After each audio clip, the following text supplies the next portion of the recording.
جب حضور اکرم صلی اللہ علیہ وسلم کا آخری وقت تھا اس دنیا کا تو تھوڑی سی طبیعت تھوڑی سنبھل گئی، آپ کی سنبھل گئی، تو حضرت صدیق اکبر جو تھے اجازت لے کر گھر تشریف لے گئے.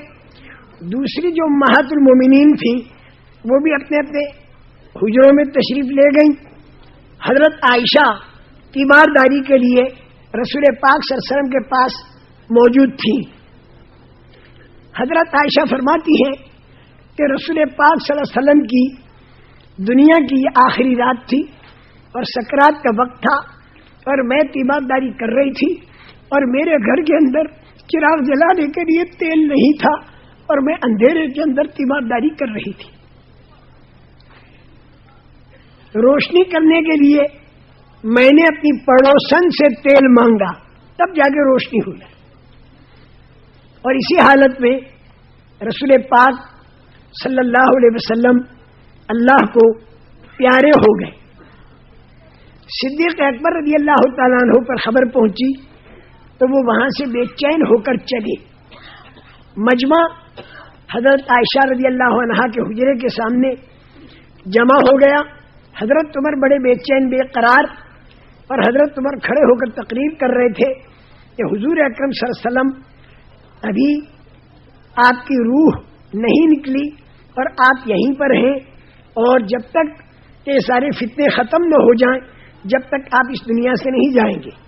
خبردار کوئی مت کہو کہ حضور چلے گئے، وہ اس تقریر کو کر رہے. حضرت عثمان خاموش بیٹھے، سارا مجمع زار و قطار رو رہا. حضرت صدیق اکبر وہاں پر پہنچے اور اندر تشریف لے گئے. حضرت عائشہ کے حجرے میں رسول کریم صلی اللہ علیہ وسلم کا بدن مبارک چار پائی کے اوپر تھا. حضرت صدیق اکبر نے رسول کریم صلی اللہ علیہ وسلم کے چہرے انور سے چادر جو ہٹائی اور آپ کا چہرہ دیکھا تو انداز لگ گیا کہ آپ کی روح مبارک پرواز کر چکی. حضرت ابوبکر صدیق نے رسول پاک صلی اللہ علیہ وسلم کی پیشانی پر بوسہ دیا اور یوں کہا کہ طبتا حیم و میتا، آپ دنیا میں ہوں یا آپ دنیا سے تشریف لے جائیں، دونوں حالتوں میں آپ مبارک ہیں. یہ کہہ کر چہرے انور ڈھانک لیا اور پھر حضرت ابوبکر باہر تشریف لائے اور باہر تشریف لا کر سارا مجمع صحابہ کا زار و قطار رو رہا ہے. آپ نے کھڑے ہو کر سب کی ہمت بندھائی. حالانکہ سارے صحابہ میں سب سے زیادہ صدمہ اگر تھا تو حضرت صدیق اکبر کو تھا، لیکن ایسے موقع پر جمانا بھی ضروری. تو حضرت صدیق اکبر رضی اللہ عنہ نے کھڑے ہو کر دو باتیں بتائیں کہ رسول کریم صلی اللہ علیہ وسلم دنیا میں تشریف رکھتے ہوں تو اور دنیا سے تشریف لے جائیں تو ہمیں دو باتیں دے کر گئے ہیں. ایک تو اللہ کا دین اور ایک اللہ کے دین کی محنت. یہ دو باتیں ہمیں دے کر گئے ہیں. اگر یہ دو باتیں ہمارے پاس رہیں تو اللہ کی مدد جو آپ کی موجودگی میں آتی تھی آپ کے دنیا سے جانے کے بعد بھی اللہ کی وہی مدد آتی رہی. اور پھر آیت کریمہ پڑھی وما محمد الا رسول قد خلت من قبله الرسل افإن مات او قتل انقلبتم على اعقابكم ومن ينقلب على عقبيه فلن يضر الله شيئا وسيجزي الله الشاكرين. حضرت محمد صلی اللہ علیہ وسلم رسول ہی تو ہیں، خدا تو نہیں. تو اگر آپ اس دنیا سے تشریف لے جائیں تو کیا تم لوگ الٹے پیر پھر جاؤ گے؟ جو آدمی الٹے پیر پھر جائے گا تو وہ اللہ کے دین کو وہ خود تو نقصان نہیں پہنچا سکے گا،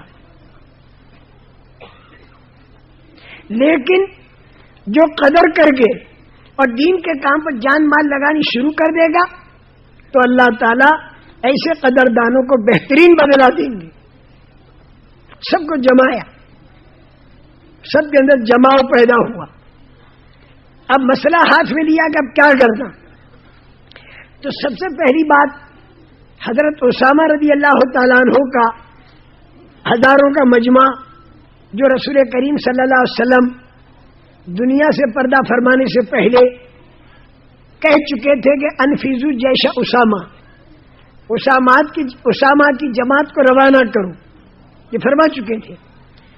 سر کے اوپر پٹی باندھ کر آپ منبر پر آ کر یہ بات کہہ چکے تھے. تو حضرت اسامہ کا جو مجمع تھا وہ مدینے سے 7 میل دور جرف کے اندر جا کر ٹھہر رہا تھا. وہ مجمع جا ہی رہا تھا ملک شام کی طرف، اور خبر آئی کہ رسول پاک صلی اللہ علیہ وسلم دنیا سے پردہ فرما گئے. تو اس لشکر کے جو ذمہ دار تھے وہ سارے مدینہ منورہ آئی، اور حضرت ابو بکر صدیق رضی اللہ تعالیٰ عنہ کی خلافت وجود میں آئی. اور سب سے پہلا مشورہ یہ ہوا کہ حضرت اسامہ کے لشکر کو بھیجا جائے یا نہ بھیجا جائے. تو سب نے ایک زبان ہو کر یہ بات کہی کہ ان حالات میں حضرت اسامہ کے مجمع کو نہ بھیجا جائے. کیوں کہ چاروں طرف سے فتنے کھڑے ہو گئے، تو مدینہ منورہ کی عورتوں اور بچوں کا کیا ہوگا؟ پھر یہ عورتیں پوری امت کی مائیں ہیں، ان کا کیا ہوگا؟ سب کی یہ رائے تھی. لیکن حضرت ابو بکر صدیق رضی اللہ تعالیٰ عنہ نے سب کے ذہن میں یہ بات ڈالی کہ یہ ہزاروں کا مجمع اگر ٹھہر گیا عورتوں بچوں کی حفاظت میں، تو بغیر اللہ کی مدد کے کچھ نہیں ہوگا. جب اللہ کی مدد حنین میں رکی رہی تو 12,000 کا مجمع کچھ نہیں کر سکا. جب احد کے اندر اللہ کی مدد اوپر چلی گئی تو 700 کا مجمع کچھ نہیں کر سکا. آج بھی اگر اللہ کی مدد آسمانوں پر چلی جائے گی تو یہ ہزاروں کا مجمع عورتوں بچوں کے لیے کچھ نہیں کر سکے گا. اور مدد اللہ کی آتی ہے نبی کی بات کے پورا کرنے سے. احد کے اندر نبی پاک صلی اللہ علیہ وسلم کی بات چھوٹ گئی تو مدد اٹھ گئی. اللہ کے پیارے نبی یہ کہہ چکے کہ اسامہ کی جماعت کو روانہ کرو، تو اگر یہ جماعت ہم نے روک دی تو مدد آسمانوں پر رک جائے گی. تو یہ ہزاروں کا مجمع کچھ نہیں کر سکے گا ان لاکھوں کے مقابلے میں. اور اگر یہ مجمع اللہ کے راستے میں بھیج دیا تو پیارے نبی کی بات پوری ہو گئی، تو ہم اللہ کی مدد کا انتظار کریں گے. ہم اللہ کے حکم کو دیکھیں گے، ہم حالات کو نہیں دیکھیں گے. ہم حالات کی وجہ سے احکامات کے اندر تغیر نہیں کریں گے، بلکہ احکامات کو پورا کرنے کے لیے ہم حالات کو برداشت کریں گے. جتنا ہم حالات کو برداشت کریں گے اور حکم خدا کا پورا کریں گے، اتنی اللہ کی مدد کی امید ہوگی. یہ تقریر کی حضرت صدیق اکبر رضی اللہ عنہ نے. پھر لوگوں نے یہ کہا، اور خاص کر کے حضرت عمر نے بھی، کہ حضرت مشورہ کر لیجئے. مشورہ کر لیجئے. مشورہ تو قرآن میں ہے، امرہم شورا بینہم وشاورہم فی الامر. تو حضرت ابو بکر صدیق نے فرمایا کہ جو بات کھلم کھلا حکم آ گیا اس حکم میں کوئی مشورہ نہیں، وہ حکم تو پورا کرنا پڑے گا منسوس.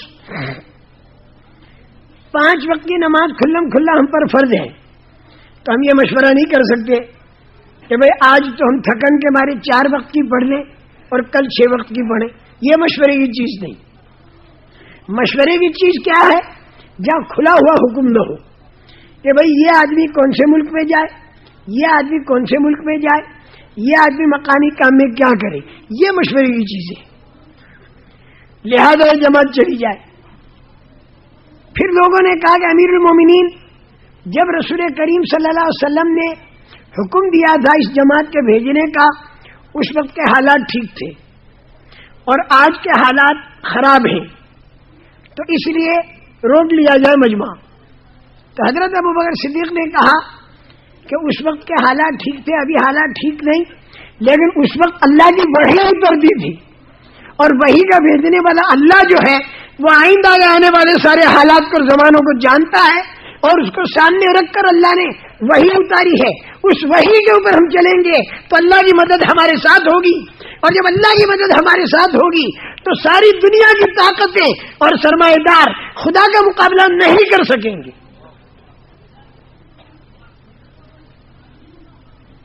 چنانچہ حضرت اسامہ کے لشکر کو بھیج دیا اور مدینہ منورہ کے اندر تقریباً 150-200 کے قریب آدمی رہ گئے.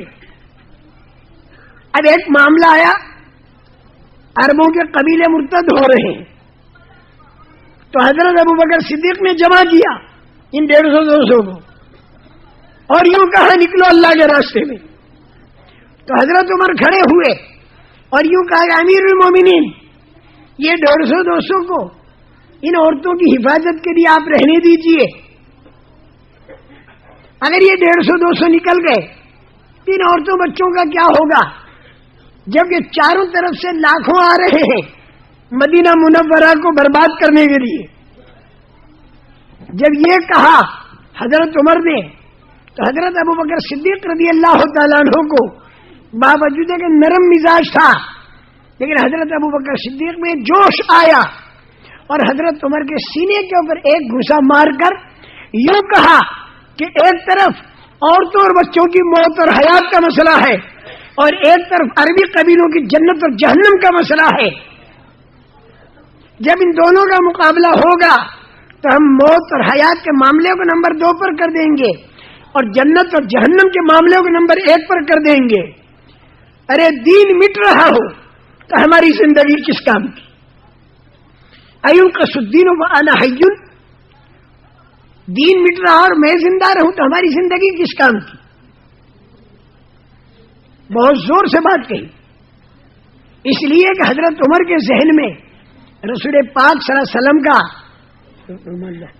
دنیا سے جانا اور اس وقت میں عورتوں کا جو حال تھا، مدینے کا جو حال تھا، وہ حضرت عمر کے سامنے تھا. حضرت ام سلمہ جو حضور کی پاک بیویوں میں سے ہیں، وہ یہ فرماتی ہے کہ جب تک رسول کریم صلی اللہ علیہ وسلم کا بدن مبارک 4 پائی پر تھا تو ہم دیکھ دیکھ کر تسلی لے رہی تھی، لیکن جب قبر کے کھدنے کے پھاوڑے لگنے لگے اور پھاوڑوں کے چلنے کی آواز آئی اور آپ کے بدن مبارک کو قبر میں اتارا جانے لگا تو اس وقت ہم ساری عورتیں بے چین اور بے قرار ہو گئی. ساری عورتیں بے چین اور بے قرار ہو گئی امہات المومنین. اور جس وقت بدن مبارک کو قبر مبارک میں اتارا اور قبر بن چکی، فجر کی اذان کا وقت ہو چکا تھا، تو حضرت بلال کھڑے ہو کر اذان دینی جب شروع کی ہے اور جب اشہد ان محمد رسول اللہ اس پر جب پہنچے ہیں تو چیخیں نکل گئی لوگوں کی کہ اللہ، آج تک ہم اشہد ان محمد رسول اللہ سنتے تھے تو ہم انتظار کرتے تھے کہ حضرت عائشہ کے حجرے سے اب نبی کریم صلی اللہ علیہ وسلم تشریف لائیں گے اور ہم کو آ کر نماز پڑھائیں گے. آج کا پہلا دن یہ ہے کہ رسول پاک صلی اللہ علیہ وسلم قبر مبارک میں ہیں اور ہم اشہد ان محمد رسول اللہ سن رہے ہیں اور نماز کوئی اور پڑھائے گا. پورے مدینے میں کوہرام مچ گیا. حضرت عمر کے سامنے سارا منظر تھا، اس لیے حضرت عمر یہ کہتے تھے کہ یہ 150-200 آدمی ان عورتوں اور بچوں کے تسلی کے واسطے لے جائیں، اس لیے کہ اس وقت بھیانک منظر قائم ہو چکا ہے رسول پاک صلی اللہ علیہ وسلم کے دنیا سے تشریف لے جانے کا. حضرت فاطمہ رضی اللہ تعالی عنہا اتنی بے چین تھی حضور کے تشریف لے جانے پر کہ حضرت فاطمہ کہا مار کے ہنسی نہیں ہے. ایک ہی بیٹی رہ گئی تھی، باقی تو ساری بیٹیاں آپ کے زمانے میں ہی اللہ کو پیاری ہو گئی. بیٹا آپ کا ایک بھی نہیں تھا، ابھی ایک بیٹی حضرت فاطمہ رہ گئی. تو حضرت فاطمہ کی بے چینی اتنی تھی کہ وہ ایک بات حضور کے دنیا سے پردہ فرمانے کے بعد ایک شعر انہوں نے پڑھا حضرت فاطمہ نے، وہ ذرا سننے جیسا ہے کہ حضور کے تشریف لے جانے پر ساری امت پر صدمہ تھا. لیکن حضرت فاطمہ تو بیٹی تھی، ان پر کتنا صدمہ تھا. حضرت فاطمہ یہ کہتی ہے شبت علیہ مصائب لو انہا، شبت علیہ مصائب لو انہا، شبت علی الایام سرن لیالیا. میرے اوپر وہ مصیبتیں پڑی ہیں حضور اکرم صلی اللہ علیہ وسلم کے دنیا سے چلے جانے پر. حضرت فاطمہ کہتی میرے اوپر وہ مصیبتیں پڑی ہیں کہ اگر یہ مصیبتیں دن پر پڑتی تو دن بھی رات بن جاتا. شبت علیہ مصائب لو انہا، شبت علی الایام سرن لیالیا. اور اس کے بعد والا شعر اس سے بھی زیادہ درد بھرا ہے.